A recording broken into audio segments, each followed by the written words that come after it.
शुभ्रा, मला सिरियसली असं वाटतंय की आपण हे सगळं आजोबांना सांगायला हवं. ते प्रथमेशच्या पत्रिकेचा अभ्यास करत होते आणि आता इन्स्पेक्टर भोसलेंकडून त्यांनी मनीषाची पत्रिका मागवून घेतली आहे. मनीषाची पत्रिका? हो. मला काय वाटतं, आपण आज वसईला जाऊन येऊया का? आत्ता निघालो तर आपण दुपारपर्यंत पोहोचू, आजोबांशी बोलू आणि येऊ संध्याकाळपर्यंत परत. हां? नको. का नको शुभ्रा? हे सगळे डाऊट्स तू मनात ठेवणार आणि मग ते टेन्शन घेत राहणार, त्यापेक्षा आजोबांकडे जायला नको असं म्हणत नाहीये मी, पण आज नको. आज का नको? प्रिया, अगं काल रात्री आदिनाथ खूप चिडले माझ्यावर. त्याचं काय आता? खरं तर मी या सगळ्यात लक्ष घातलेलं त्यांना फारसं आवडत नाही. मागे मी त्यांच्याशी प्रथमेशबद्दल सुद्धा बोलण्याचा प्रयत्न केला होता, तेव्हा सुद्धा खूप चिडले होते माझ्यावर. काल तर खोदून खोदून मला विचारत होते तो मनीषाचा फोटो मला कुठून मिळाला. मी खोटंच सांगितलं त्यांना. मी म्हटलं की निखिलला तो फोटो मिळाला होता आणि त्यांनी तो तुला दिला. त्यांना जर कळलं असतं की इन्स्पेक्टर भोसलेंनी आपल्याला तो फोटो मिळवून दिलाय तर.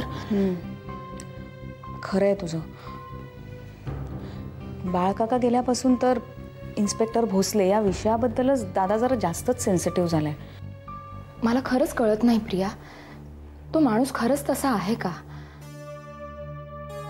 अगं ते इतकी मदत करतायत आपली, आणि तो माणूस कसा आहे हे मला कळलं असतं तर काय हवं होतं शुभ्रा? मला तर स्वतःच आश्चर्य वाटतं. इतकं सगळं होऊन सुद्धा मी त्याच्याशी पुन्हा आधीसारखी बोलायला लागले. म्हणजे अगदी आधीसारखी नाही. आधी तुमची खूप चांगली मैत्री होती. नाही म्हणजे हां, म्हणजे एखाद्या माणसाशी आपली तार जुळते की नाही, पण अगदी जवळचा मित्र वगैरे नव्हता तो माझा. स्वप्नील मला म्हणत होता त्याचं प्रेम आहे तुझ्यावर.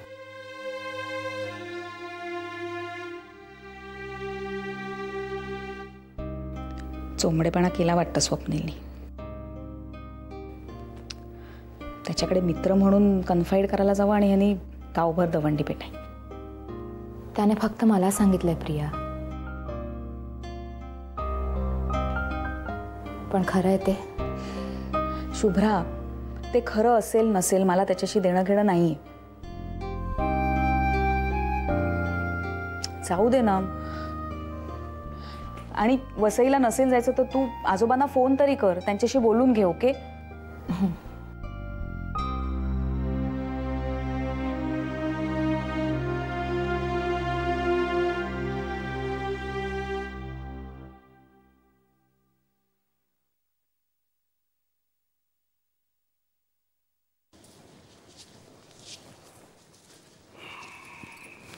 घ्या. कसे आहेत बाबा? बरेत. मी गेलो तेव्हा ताप उतरला होता त्यांचा. चला बरं झालं. पण तरी तुम्ही त्यांना इथे यायचा आग्रह केला असता. कशाला? तिथे आहेत ते सुखात आहेत. जाऊ देत ना तिथेच.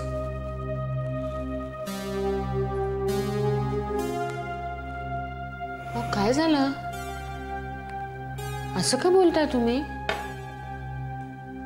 हा, बाबांनी इथे आपल्याकडे येऊन राहावं असं आपल्याला वाटतं, त्यांना वाटतं का तसं? जाऊ दे ना, सोडून दे. हे बघा, मला जरा शांतपणे सांगता का काय झालं ते? एवढं चिडायला झालं काय? बाबा काही बोलले का तुम्हाला? काहीही बोलले नाही ते. मग मी वाड्यावरती गेलो तेव्हा माझं स्वागत करायला कोण होतं माहितीये? इन्स्पेक्टर विक्रांत भोसले. तो? त्याचा काय संबंध? विक्रांत एक खूप चांगला मुलगा आहे.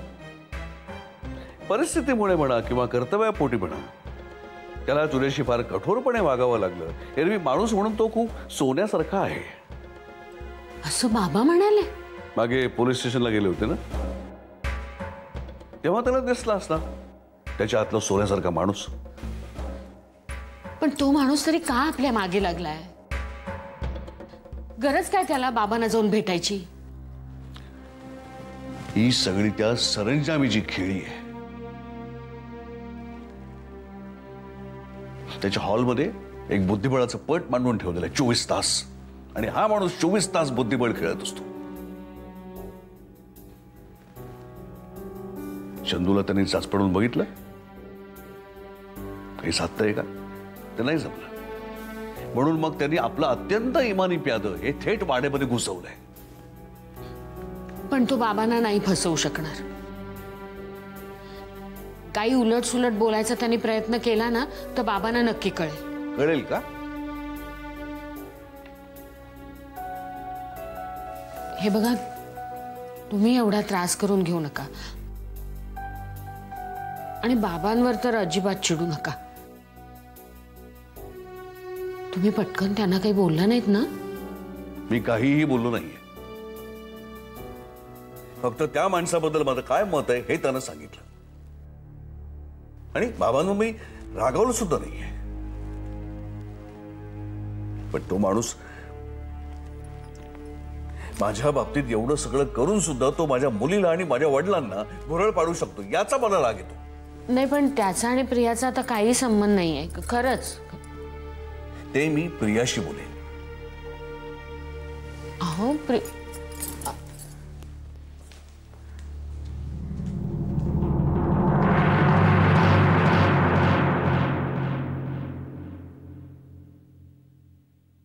नाही, आधी तो खूपच घाबरला होता. आम्ही पुलाच्या जवळ पोहोचेपर्यंत आरडाओरडा करून गोंधळ घातला होता त्यानं. मग काही नाही, ते ट्रेनर आहेत ना डिसोझा, त्यांनी सरळ त्याचा हात धरला आणि त्याला ओढत पुलाच्या जवळ नेलं. हो, अडदाण माणूस आहे तो, पण त्याला सुद्धा जोर लावावा लागत होता प्रथमेशला तिथे नेईपर्यंत. झेपत नव्हता प्रथमेश त्यांना. त्याने सरळ त्याला पाण्यात ढकलून दिलं. पण तो मूर्ख आहे का माणूस तो? आणि तू काहीच बोलले नाहीस. अहो, तुम्ही माझं ऐकून तरी घ्या सगळं. त्यांनी पण लगेच पाण्यात उडी मारली डिसोझांनी, पण प्रथमेशला हात लावायची सुद्धा गरज लागली नाही. म्हणजे एखाद्या माशासारखा पोहतो आपला प्रथमेश. काय? कसं शक्य आहे? तर स्विमिंग येत नाही. मलाही तेच आश्चर्य वाटलं. मी बघितलं ना तर एखाद्या सराई स्विमर सारखा पोहत जाऊन पलीकडच्या बाजूनी वर सुद्धा आला होता प्रथमेश. ते ट्रेनर मला म्हणाले, अहो हा इतका उत्तम पोहतो, याला बिगनर्स बॅच मध्ये का घातलेत तुम्ही? मी त्यांना जेव्हा सांगितलं ना तर ते विश्वासच ठेवी ना तो माझ्यावर. ते म्हणतात हा चॅम्पियन मटेरियल आहे. जाना, आतापर्यंत कधी स्विमिंग पूल बघितलेलं नाहीये जो पाण्याला घाबरतो असं आपल्याला वाटतं. तो कसं शक्य राहत आहे? माहित नाही, पण शक्य झालंय खरं.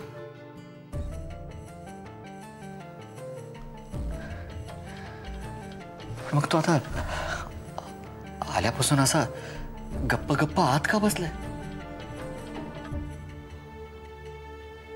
कळत नाही का? तिथे सगळ्यांनी एवढ्या टाळ्या वाजवल्या त्याच्यासाठी. मी पण येताना त्याला मुद्दामून आईस्क्रीम घेऊन दिलं.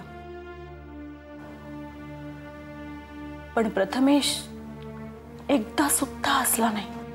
विचित्रच आहे हे सगळं.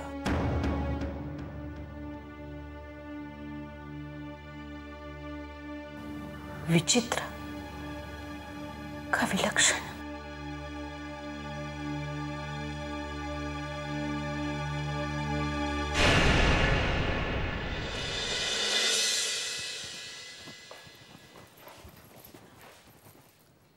बाबा बोलवलं?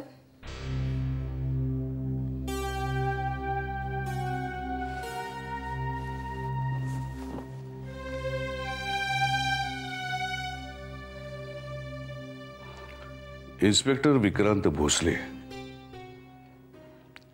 हे नेमकं काय प्रकरण आहे? म्हणजे तो आपल्या वसईच्या वाड्यापर्यंत कसं काय पोचला? काय?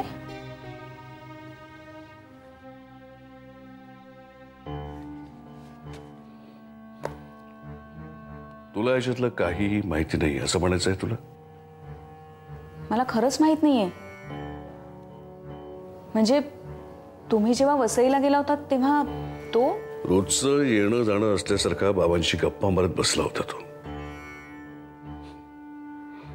आणि ते काय त्याच्या प्रेमामध्ये आहेत. त्यांच्यासाठी तो अत्यंत गुणी मुलगा आहे.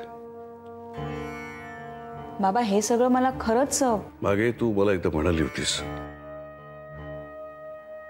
तुझा त्याच्याशी काहीही संबंध नाही म्हणून. खरंच नाहीये. म्हणजे नव्हताच तेव्हा.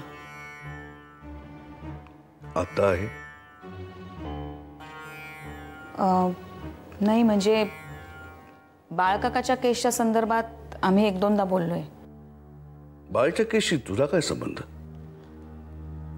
असं काय बोलताय बाबा? नाही म्हणजे बाळच्या केस संबंधी बोलायचं असेल तर पूनम आहे, आधी आहे. तुझ्याकडून त्यांना काय माहिती मिळणार आहे? नाहीच मिळणार. म्हणूनच तर म्हटलं ना मी, आम्ही फक्त 1-2दा बोललोय आणि ते सुद्धा मी बाळकाकाच्या घरी असताना तो सुद्धा तिथे होता म्हणून. हे बघ प्रिया, एक गोष्ट लक्षात ठेव. या माणसाचा आपल्या घराशी काहीही संबंध येता कामा नये. बाबा प्रश्नच येत नाहीये. पण आता तो आजोबांना का भेटला, त्यांच्याशी काय बोलला हे मला खरंच माहित नाही. आणि आजोबांनी सुद्धा मला इतके दिवसात काहीच सांगितलं नाही. तू खरं बोलतेस असं गृहीत धरतो मी. बाबा ठीक आहे, मला एवढंच बोलायचं होतं. गेलीस तरी चालेल.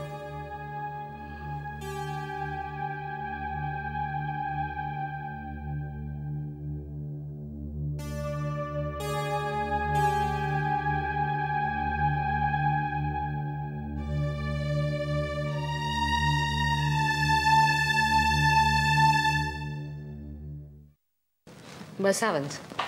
हो हो मस्त.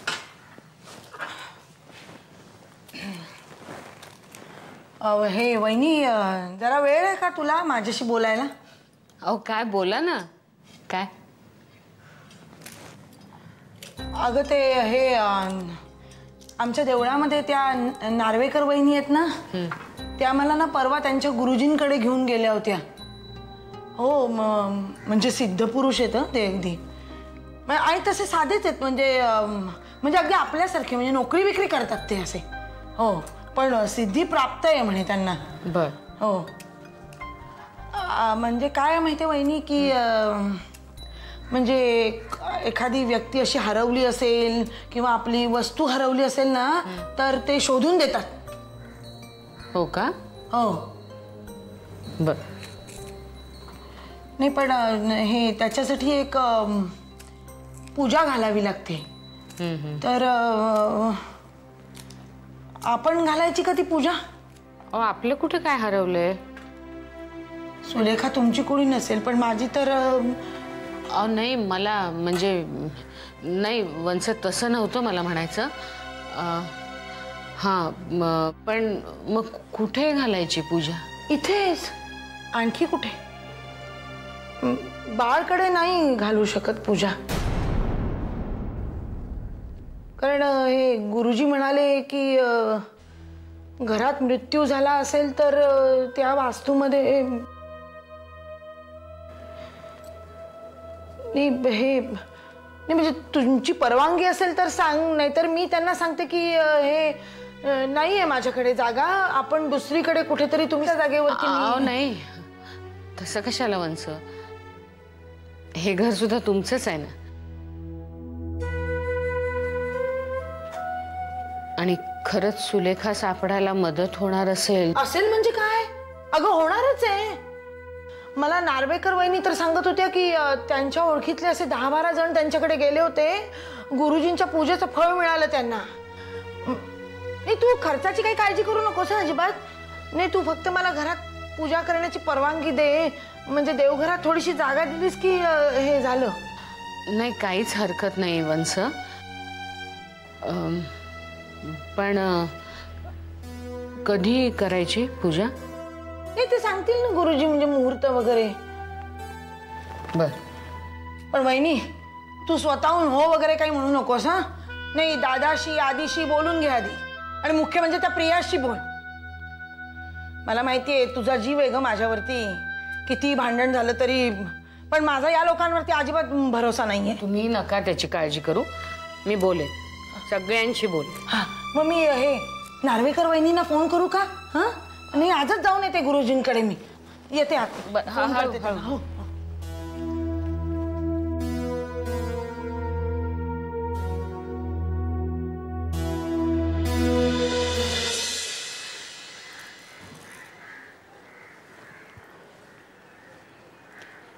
तुम्ही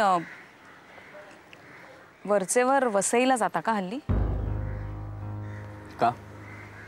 नाही, विचारलं. बाबा गेले होते तेव्हा सुद्धा तुम्ही तिथे होतात. हो. त्या दिवशी सकाळी मी आजोबांना फोन केला होता.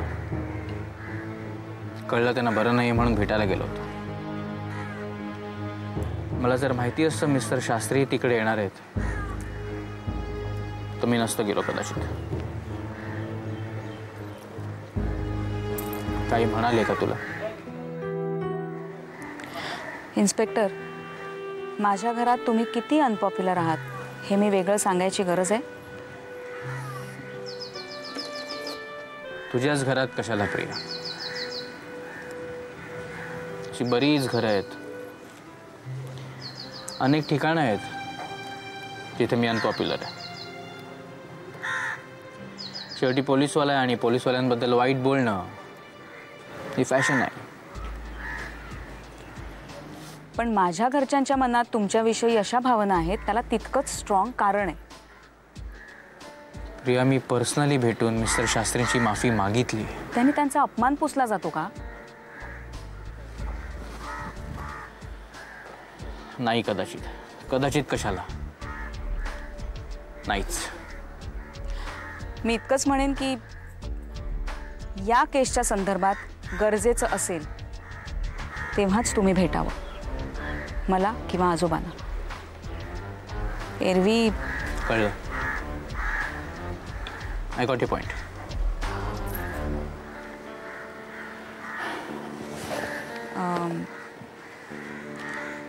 तो काही बोलला का?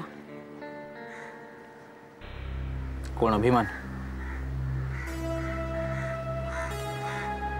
तो आणखीन एक मूर्ख. Always makes life miserable for me.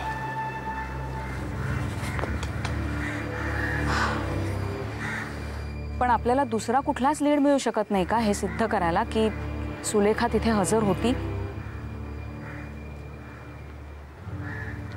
सुलेखाचे fingerprints कुठेच सापडले नाहीत.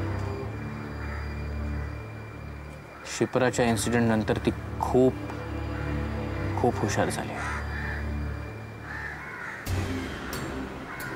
ती अभिमानच्या घरी आली होती असं त्यांच्या बिल्डिंगच्या रजिस्टरमध्ये कुठेही एंट्री नाही.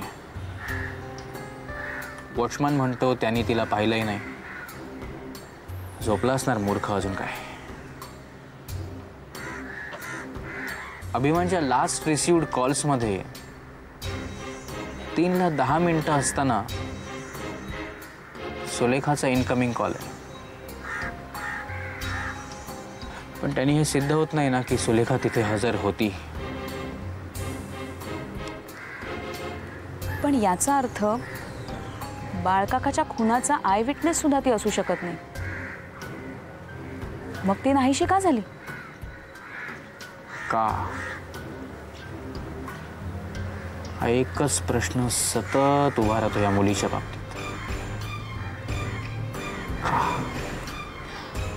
आणि ज्या अर्थी अभिमानच्या घरातून बाळकाकाची डायरी नाहीशी झाली, त्या अर्थी तुम्ही तिथे पोहोचण्याच्या आधी तिसरं कोणीतरी नक्की येऊन गेलं असणार. कोणीतरी कशाला? माझी खात्री आहे ती सुलेखाच होती. एकच कळत नाही सगळं मॅनेज कसं करते.